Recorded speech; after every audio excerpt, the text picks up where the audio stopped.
Скъпи брати и сестри, моето желание не е брат Ганко да говори, а Господ чрез брат Ганко да говори.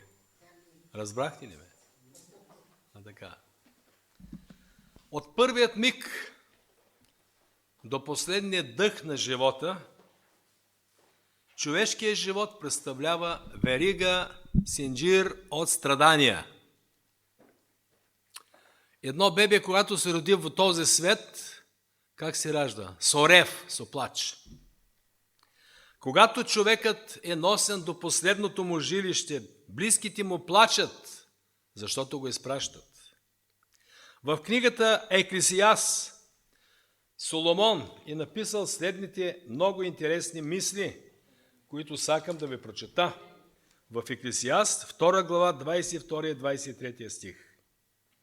Защото каква полза на човека от целият му труд, от грижите на сърцето му, за който се изморява под слънцето, понеже всичките му дни са само печал, трудът му е скърб и през нощта сърцето му не си почива и това е суета. Ако трябваше да се пишат на магнитофонна лента или на CD всичките въздишки и вопли, които людите произнасят в този свят, щеше да се получи сигурно един някакъв ужасен акорд, който не може да се слуша. Никой не би искал да го слуша. Защо е така? Моята проповед тази вечер е озаглавена с 3 думи. Защо, Господи? Защо? Задавали ли сте ви това прашение някога на Бога? Когато във вашия живот станат някои щетни неща. Защо, Господи? Защо на мен, Господи? Аз не заслужавам това. Защо на мен? Трябва да знаем, че страданието, знаете страдание, мъка, нали? Е нежеланият спътник в живота ни. Всяко страдание, всяка мъка е малка смърт. Латинците изразявали това, като пишели на своите слънчеви часовници. Omnes vulnerat ultima necet. Знаете ли, що значи? Това означава: всички часове нараняват, а последния час убива. Никой не желае да преживява скърби в този свят. Защото скръбта е крадец, който грабва всичките ни радости.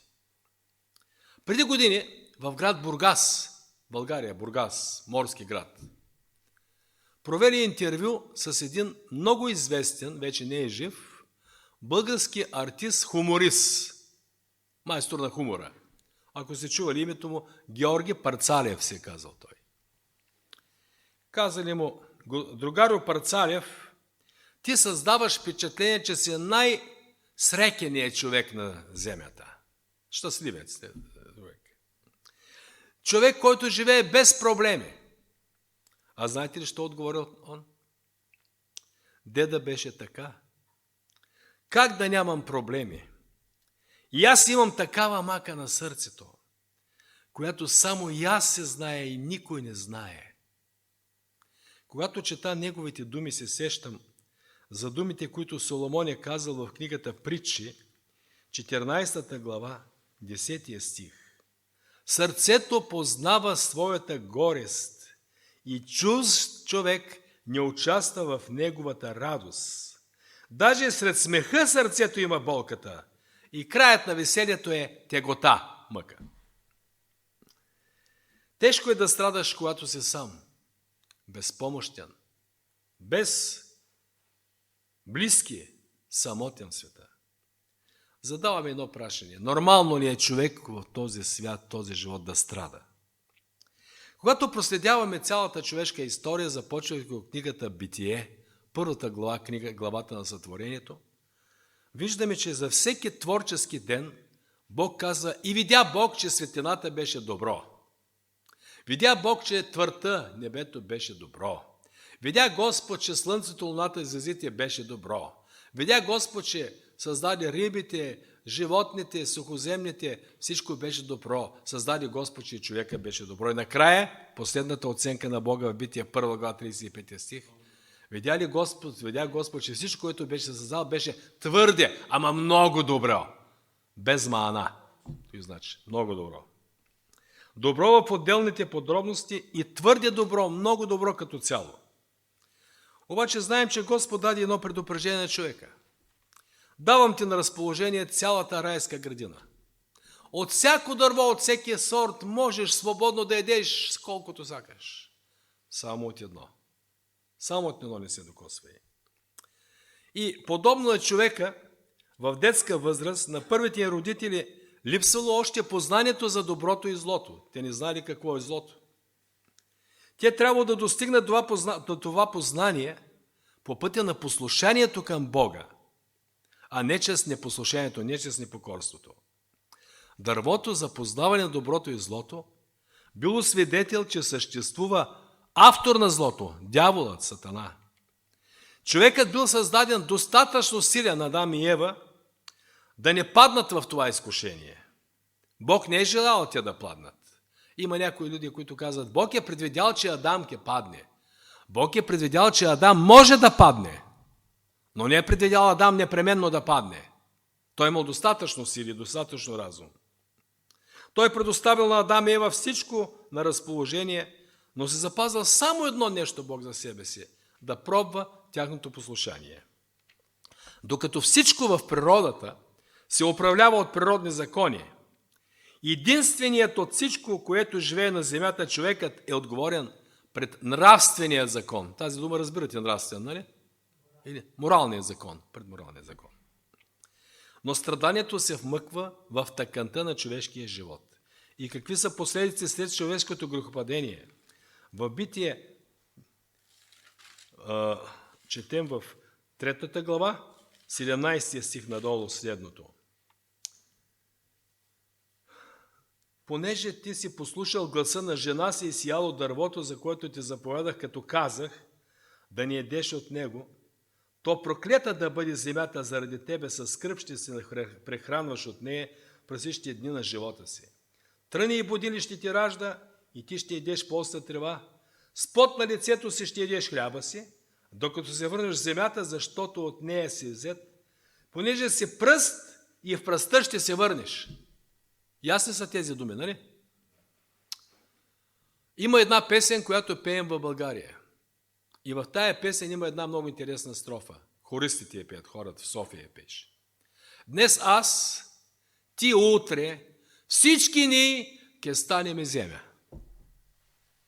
Истина ли е това? Всички ние, колкото да се напъваме, колкото да се гордееме, ке станеме земя.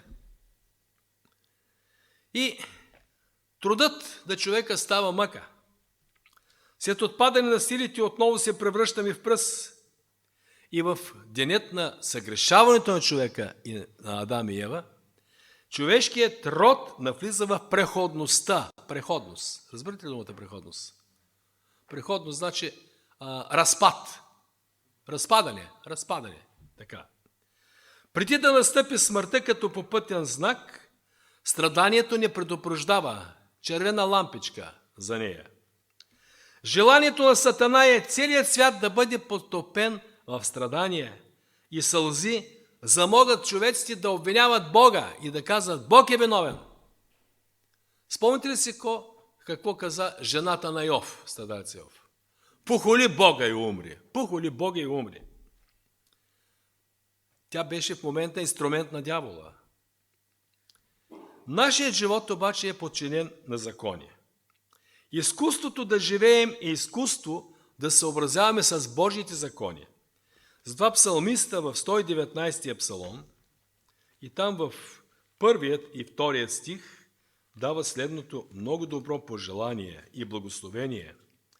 Блаженни онези, които са правдиви в пътя, които ходят закона на Господа, блаженни, които пазят заповедите му и го търсят от сърце, блаженни, които не вършат беззаконие, ходят в пътищата му. Блаженни, щастливи са тези хора, срекени са.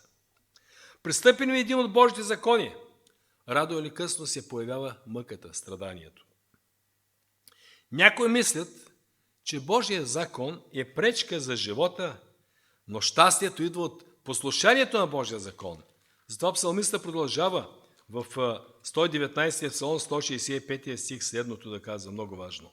Много мир имат онези, които обичат Твоя закон, любят Твоя закон. За тях няма препъване, препятствия, за да се препъват. Страданието обаче не винаги се дължи на собствена грешка, на собствена пропуска. Много интересно, че в една от Божните заповеди, казва се, че ние можем да страдаме заради греха на други. Сещате ли за такава заповед? Коя е тая заповед? От 10 Божии заповеди, коя казва заповед, че ние можем да теглим в този свят заради греховете на други люди? Дори на най-близките си люди. Не се ли сещате? Втората заповед казва от Битие 20 глава 4. Не си прави кумир или каквото да е изображение на нещо, което е на небето, горе на земята, долу или във водата, под земята. Да не се кланяш, да не им служиш, защото аз, Господ твоят Бог, съм Бог ревнив, който въздавам беззаконието на бащите върху чадата до трето и четвърто поколение на онези, които ме мразят. Тези думи ги знаем, нали? Така. А показвам милости към 1000 поколения, генерации, на онези, които ме обичат и пазят моите заповеди. Бог, значи, раздава злото на родителите до кое поколение? До трети и четвърти род. С тези думи Бог не показва, че е отмъстителен, че е жесток, лош, както мислят някои. Бог напомня за принципът на солидарност, според който грешките са вредителни не само за който е направил греха, но и за неговото потомство. Мога да ви питам, каква бе вината на Данаил и на тримата му приятели, когато отидаха в Вавилон? Имаха ли вина да станат пленци в Вавилон? Те имаха ли вина, лична вина? Не. Защо Господ допусна да отида в Вавилон? Изследвам Библията и откривам, че някой имаше вина. Знаете ли кой бе виновен? Седрах, Месах и Данаил и другите евреи да отидат пленници в Вавилон и да минат толкова тежки мъки. Четем в книгата на пророк Исаия. Там пише в Исаия 39 глава от 4 до 7 и 8 стих, че цар Езекия имал едно голямо посещение, велико посещение от Вавилон. Помните ли това нещо? И тогава Исаия попита, какво видяха в кукята ти? Езекия го отговори, видяха все, що има в къщата ми. Няма нищо от съкровищата, което да ни показах. Тогава Исаия каза на Езекия, чуй словото на Господа на силите. Ето и да дни, когато всичко, което е в кукята ти и каквото бащите са събрали до този ден, ще бъде пренесено в Вавилон. Няма да остане нищо, казва Господ. И ще отведат синовете, които ще излязат от тебе, които ще родиш, ще станат придворни в палата на Вавилонския цар. Тогава Езекия каза, добро е словото Господне, което ти рече. Не е ли така, щом в моите дни ще има мир и вярност? Данаил, Седрах, Месах и Авденаго и всичките еврейски младежи и стари и млади хора отидаха в Вавилон, тук се каза, заради нехайството, заради глупостта и грешката на цар Езекия. Той им показа всичко и разузнавачите видяха всичко. Баща, например, един пример знам, и майка, младо семейство, радвали се, че си родило много хубаво дете в семейството им. Но с течение на времето видяли, че в това дете има нещо недостатъчно. Очите му били повредени. Не можел да гледа детето, сляпо се родило. Отиват при докторите и ги молят за изследване, да открият причината, коя може да се помогне. Докторите направили всякакви изследвания и казали, след една седмица дойдете за резултатите. Отишъл бащата и казал, докторе, кажете, ще прогледа ли моето дете? Доктор казал, млади човече, с болка на сърце искам ти кажа, че ти, когато си бил неженен още млад, си направил все възможно твоето дете никога да не прогледа. Какво е станало? Бащата ходил по много лоши пътища, заразил се с много срамни болести, които дали отражение върху неговото поколение. Разбирате ли? Когато аз страдам, мога да заключа, че някой закон е престъпен от мен или от друг. Страданието ни предупреждава, че хармонията на живота ни е в опасност, че нашето вътрешно равновесие е застрашено от развала. Все пак, Господ като допуска страданието, има ли някаква цел Бог за нас? Защо ги допуска тези страдания, тези маки? Апостол Петър в първото послание и там в 4 глава, 1 стих, дава следното обяснение за нас. Първо Петрово послание, 4 глава, 1 стих. И така, понеже Христос пострада по плът, въоръжете се и вие със същата мисъл, защото този, който е пострадал по плът, е оставил греха. Някой, за да оставим греха, да се отлепим от греха, Господ допуска болката в нашия живот. Някой болничното легло е най-високия връх, от който може да проумеем Божията промисъл за нас. Много хора, които познавам, може би между вас и аз, са познали Бога, когато е допусната някаква болест и никой не може да помогне, а само Бог може да помогне. Когато е пуснат някакъв проблем, от който никой не може сам да се избави, а само Бог го избави. Чували сте за френският философ, математик и физик Блес Паскал? Блес Паскал е написал една книга «Мисли», божествените мисли на Блес Паскал. И в тази книга на български, която имаме, пише: Паскал е бил човек, който е получил голямо страдание и работил само с една част от своят мозък. И дълбоко вярвал в Бога, не се е отказал от Бога и писал така: Господи, Ти, който си благ и милостив във всичко, че не само радостите, но и мъките, които спохождат избраниците Ти, са дело на Твоето милосърдие. Дай ми сила да не постъпвам в неволята, както неверниците, дето справедливо си ме поставил. Нека като истински християнин да виждам в Тебе моят Бог и моят баща, Татко, каквато и неволя да се намирам, защото моята участ не изменя Твоята. Макар аз да съм подхвърлен на промени, Ти оставаш винаги същия, защото Ти си еднакво Бог, когато наказваш, когато утешаваш и прощаваш. Ти ми даде здраве, за да Ти служа, но аз го пропилях по нечестиви пътища. Сега ме изпращаш болести да ме поправиш. Не допускай с тях да постъпи така, че да Те прогневя с нетърпението си. Не допускай да премине наказанието Ти без полза за мене. И не случайно апостол Павел казва в 1 Коринтияни послание, 10 глава, 13 стих: Вас друго страдание или мъка от това, което може да човек не ви е постигнало. Може да носи човек. Но верен е Бог, че заедно с изпитанието ще даде и изходен път, за да може да го издържите. Защо обаче, аз питам, страда вярващия човек? Някои ни питат лугите: нали вярвате в Бога, защо страдате? Нали вярваш в Бога, защо си болен от рак? Нали вярваш в Бога, защо стана с тебе тая катастрофа? Защо Господ не те запази? В Германия ми разказа ректорът на нашия университет в Риденсало, имали една сестра, която била много дейна в църквата. Много добра, много дейна, помагала, молила се, насърчавала всичките брати и сестри. И изведнъж тая сестра заболява от рак. Тежка болест от рак. И утешават всички, я посещават и казват: сестро, как Господ допусна с тебе това страдание? Защо Господ го пусна това страдание?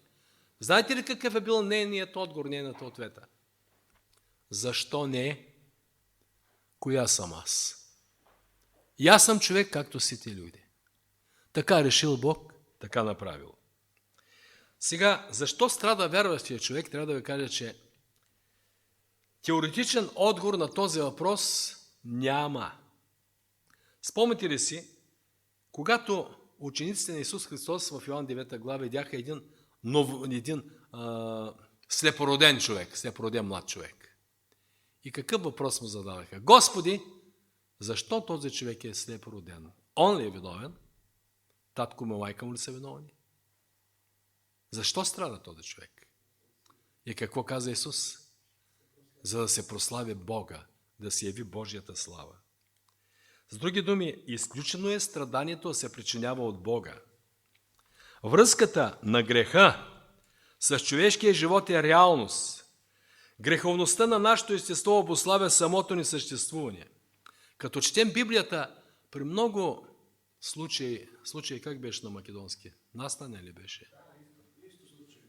Случай така. При много случаи може да задаваме въпросът защо на Бога. Знаете Йов, богат човек, добър човек, дълбоко вярващ човек, отдаден на Бога, получи страдания тежки, неописуеми. И питаме, защо на този добър човек се случи това? Цар Йосия, когато четем, умря, когато е бил на 38 години, а неговият безбожен дядо Манасия, чували сте за този цар Манасия, управлява Израел 55 години и отиде във Вавилон, пленник, помоли се Господ да го прости и го върна пак. А такива порази, такива грехове направи Манасия. Защо? Много Божи чеда са изгарали в огънят на страданието. Йоан Кръстител, този велик Божия пророк, по-велик от него няма, умря на 30 години. Защо? Парадокс. Може ли Бог да бъде Бог на жестокостта и на безкрайната любов? Жестоко, знаете ли какво значи? Да. Може ли Бог да бъде Бог на жестокостта и на временно и на безкрайната любов? Аз не вярвам в това. Бог трябва да бъде ли Бог само на доброто или на злото? Не може да съществува никаква логика, ако искаме да въведем ред в разбирането на Божиите пътища и в отношението към света, който Той е създал. Ако вземем най-предания апостол на Исус Христос, който повярва в Него след Неговото възкресение, апостол Павел. Той беше човек, който познаваше радостта от увереността, че Бог е добър. Апостол Павел не беше роден човек за лек живот. Може би от всичките съвременници той имаше основания да бъде огорчен, защото неговият живот е пълен със странни обстоятелства. Той беше съкрушен от физически недъг. Говоря на галатяните. При моята среща с вас, вие не се погносихте от моето страдание. Предполагаме, че очите му са били засегнати от среща му с Исуса Христа и сигурно са се зълзяли така и са създавали една грозота. Но вие не се погносихте, вие приехте Божието Слово, каза той. Третиран, преследван от властите. Животът му е бил безсънна нощ. И на всичко отгоре, във второто послание към коринтяните, 12 глава, апостол Павел казва, какво е преживял още, което не може да се обясни защо се случва с него. 2 Коринтяни, 12 глава. Познавам такъв човек в тялото ли, без тялото ли, но преди това, който беше занесен в рая, Бог знае, чуй неизразими думи, които на човека не е позволено да говори. И четем по-нататък, за да не се превъзнасям поради твърде многото откровение, даде ми се трън в плътта и пратеник Сатана да ме мъчи, да не се превъзнасям. Затова 3 пъти се молих на Господа да се отмахне от мен, той ми каза, доволна ти е моята благодат, защото силата ми в немощ се показа съвършенна. 3 пъти апостол Павел е имал сериозен пост и молитва Бог да го освободи от страданието. Бог каза, достатъчно, това е най-доброто за тебе. В 1 глава, в 3 и 4 стих, той казва каква полза има от страданието. Благословен Бог е Отец на нашия Господ Исус Христос, Отец на милостивите и на всяка утеха, който ни утешава във всяка наша скръб. Защо ни утешава всяка наша скръб? За да можем и ние да утешаваме тези, които се намират в каквато и да била скръб с утехата, с която ние се утешаваме от Бога. Една свеж гори. Свеж гори. Ама свеки на кого? На другите. Тя може да гори да се стопява, но другите се ползват от нея. Едно пастърско семейство, младо пастърско семейство, било изпратено в един град, където трябва да основава църква и нямало никакви вярващи адвентисти. Няма ли никакъв успех? Една сутрин в молитва съпругата на пастора, като се молила, получила едно внушение от Бога и казала на своят мъж: имам днес внушение от Бога и ти казвам. Тръгни по главната улица на града, върви и Господ ще ти покаже, що ще трябва да правиш. Излязал пасторът от домът си, тръгнал по главната улица, минал през пазарят, минал през много заведения, ресторанти, сладкарници. И чудил се къде ще отива. Вървял. И главната улица го отвела, знаете ли къде? В градското гробище. Почнал да се разхожда из алеите на гробищата и видял пред един малък пресен гроб застанали майка и татко, млади хора, които плачели неутешимо, защото преди 2-3 дни погребали своето малко детенце, единственото детенце в семейството им. Тогава пастирът се приближил до тях и им казал, че извинявайте, искам да ви кажа, че аз и моята съпруга също загубихме нашето дете. Бяхме неутешими и не можехме никъде да намерим полза и утеха, освен при Бога. И това, което нас утеши, сакаме да го кажем на вас, ако имате желание. И знаете ли какво станало? Те заедно с това фамилия, с това семейство, започнали да изучават Библията. Това семейство било утешено от Божите обещания. И те поставили двете семейства началото на нова църква в този град. Апостол Павел намирал сили и кураж само в един, който го вдъхновявал. Спомните ли си му думите в Филипяни 4 глава 13 стих? Всичко мога, за всичко имам сила чрез кого? Чрез Христос, който ме укрепява. Той каза, за мен, аз всеки ден умирам, но живота им е скрит в Исус Христос. Когато 1983 година трябваше за пръв път да отида в Германия, в Гедере, и известно време да получа в нашият мисионски център семинар в Риденсау. Чували сте името, нали? Там имаше 3 югославски студенти. Един е Бранимир в Кипър крепър, днеска пасторът. Знаете ли го Бранимир? Бранимир е в Кипър пастор сега днеска. Имаше един друг, син на готвачката в Белград в училището. Имаше един друг Сава, на който загубих следите. Добри момчета бяха, много сърни студенти бяха. Обаче един ден, по време на обучение в час като бях, получих много остри болки тук в коремната област. Ама нож ръждив ме режеше. Казах на преподавателя, извинявайте, напускам, имам здравословни проблеми. Легнах на леглото си, не мога да се успокоя. Болки, страшни болки. И през деня минаха, и през нощта не минаха. Като се събудих през нощта, сутринта като се будах, като стъпих, пак ме сряза един ръждив нож в корема. Паднах, не мога да продължа. Дойдоха от семинара наши хора да ме гледат, извикаха бърза помощ. Дойде линейката от град Бург с доктор и помощник на доктора Фелшер. Прегледама докторката и каза, господине, трябва да ви кажа, че вие имате камък в бъбрека. Има ли сте камък в бъбрека, да знаете какво значи? И този камък се кани да излиза и затова реже, тук реже уретрите ви. Вие трябва да пиете много вода. Казвам, вашата вода е много лоша, мирише на желязо. Ама няма как, такава и ние пием, каза. Сега ке ти бие една инжекция, ке пиеш. Би ми една инжекция, засъхна ми гърлото, засъхна ми. И как няма да пиех вода. И вечерта изхвърлях камъка. Обаче, докато се върдалях от болка на леглото, идва един брат студент от Фриденсау и ми каза, брат Ганко, знай, ако нещо лошо се случи с тебе, ако ти случайно умреш, знай, че тук имаме добро адвентно гробище. Той реши да ме утеши. Има добро адвентно гробище. И знае, че когато дойде Христос, заедно с всички ще възкръснеш и ти и с твоите хора, люди, ке се намериш във въздуха. Аз не знаех да плача ли, да се смея ли. Обаче като мина кризата, настъпи един ден, 1 май беше този ден, и казах на моя приятел, той сега още ми е приятел, Олаф, заведи ми в нашото гробище, адвентното гробище. Той ме заведи, он ме заведи. Мога да ви кажа, че това е най-прекрасното гробище, що съм виждал на света.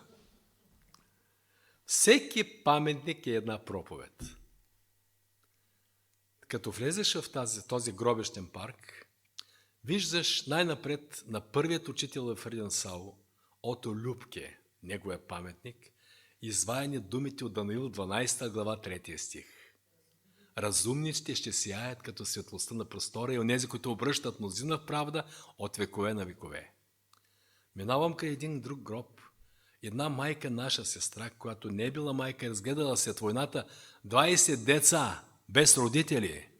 Писали: едно майчино сърце не престава да топти. На друг гроб пише: довиждане до второто пришествие. На друг гроб пише: до нови срещи в небесните висини. На друг гроб пише: Исус казва: аз съм възкресението и живота. И попаднах на едно друго гробче с черен мрамор, написано само Християн Хиоп, 1958, и една чертичка Теренци, 1978. И аз питах Олаф: кой е този, бе? О, това е много страшна история. Християн Хиоп беше студент за проповедник тук в Риденсау. Неговият татко беше проповедник в град Магдебург, близкия град в Риденсау. Християн Хиоп беше през седмица тук и в петък вечерта заминава при татко си и майка, за да прекара съботата с тях. Имаше едно моторче Симсонче. Знаете, Симсончетата бяха тези моторчета тук. И когато в петък влиза в град Магдебург, на един светофар, един самосвал с пиян шофьор, минава отгоре, му го блъска и християн умира на място, разкъсан на парчета. Таткото и майката трябва да посрещат съботата и чекат своя син да се върне, да бъдат заедно. Отива полицията и им казва: съжалявай много, вашият син е мъртъв. Они не може ли да си обяснят как е възможно това? Един единствен син.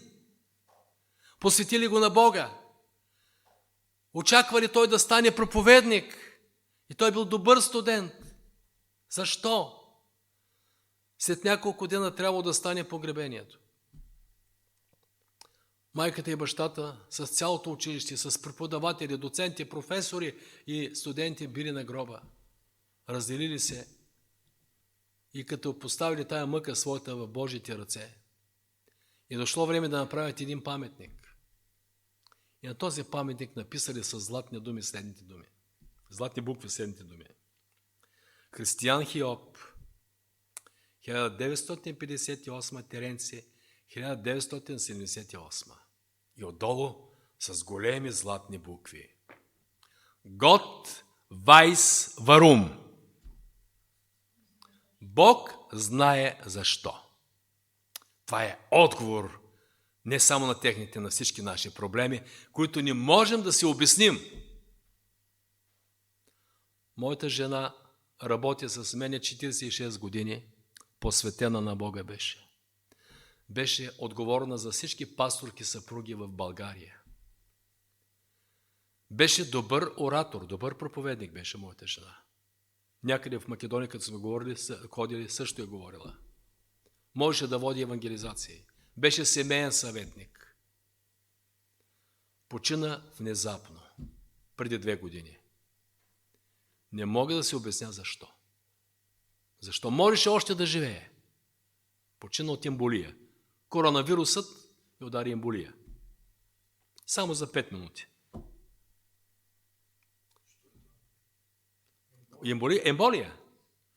Емболия. Значи кръв, такъв тромб със сирек. От коронавируса той прави със сирици в кръвта, да го знаете. Трябва да се, който има коронавирус, за да не получи със сирек, трябва да се слага хепарин.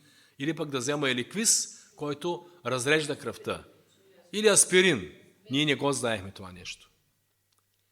И направих паметник. Нямаше друго какво да пиша на паметника. Реших само с няколко думи да изразя моята надежда. Ке се видим отново при Възкресението. Който минава, да гледа, да се учи. И попа на нашия квартал, он ме познава, и с него си говорим добре, и т.н. Бог знае защо. когато не можете да се обясните и да схванете защо някои неща във вашия живот са допуснати, спомнете си тези думи. Християн Хиоб. Бог знае защо.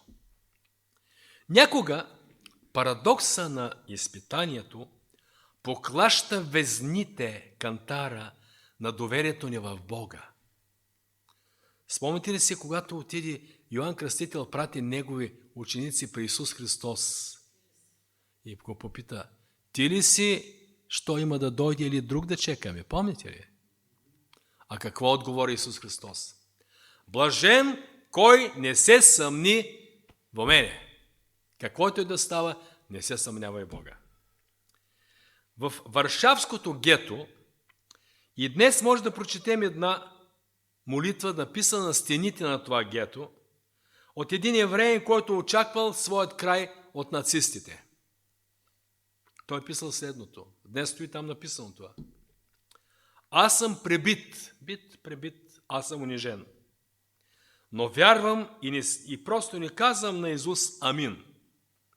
Боже на Израиля, ти си направил всичко да не вярвам в теб. И ако ти си мислиш, че ще ме отклониш от пътя ми, Боже на моите бащи, отци, заявявам ти, че това няма да се случи. Ти може да ме наказваш. Ти може да отнемаш от мен най-доброто и да ме изтезаваш до смърт. Но аз винаги ке вярвам в теб. Аз винаги ке те обичам. Ето моите последни думи, с които се обръщам към теб. Мои разгневени Господи. Ти си направил всичко, за да не вярвам в теб, но това няма да стане. Аз умирам точно така, както съм живял, с непоколебима, непоклатима вяра в тебе. Това е вяра въпреки всичко. Спомните ли си в апогея на своите страдания, какво каза Йов на своите приятели? Дори той Бог да ме убива, Йов 13 глава 15 стих, аз пак на него се надявам. Сакам да питам, да прашам, знаеш ли Йов защо страда? Не знаеше. Не знаеше защо страда. Неговите приятели казаха: ти страда, за това имаш грехове, имаш той, но той не знаеше, казва: не, нямам, не знаеш. Само двама знаеха защо Йов страда. Знаете ли кои бяха те? Бог и дяволът знаеха. И когато Бог се явява в бурята на Йов, 38 глава, спомните ли какво прашение зададе Бог на Йов? Къде беше ти, когато основавах земята? Когато утрените звезди пееха, къде беше ти? Всъщност Господ сакал да каже на Йов: знаеш ли ти, че преди още ти да се родиш, преди още тази земя да бъде създадена, този свят е бил обект на Сатана. Ти знаеш ли, че той е направил този свят арена на злото? Ти знаеш ли, че ти си проблем на дявола? Аз те обичам, но ти участваш в тази борба. И моето желание в тази борба ти да излезеш победител. Знаеш ли? Йов знаеше, че в този свят много луди минават тежко ранени, а някои минават само с дръскотини. Такъв е живот, който Сатана предложи на човека.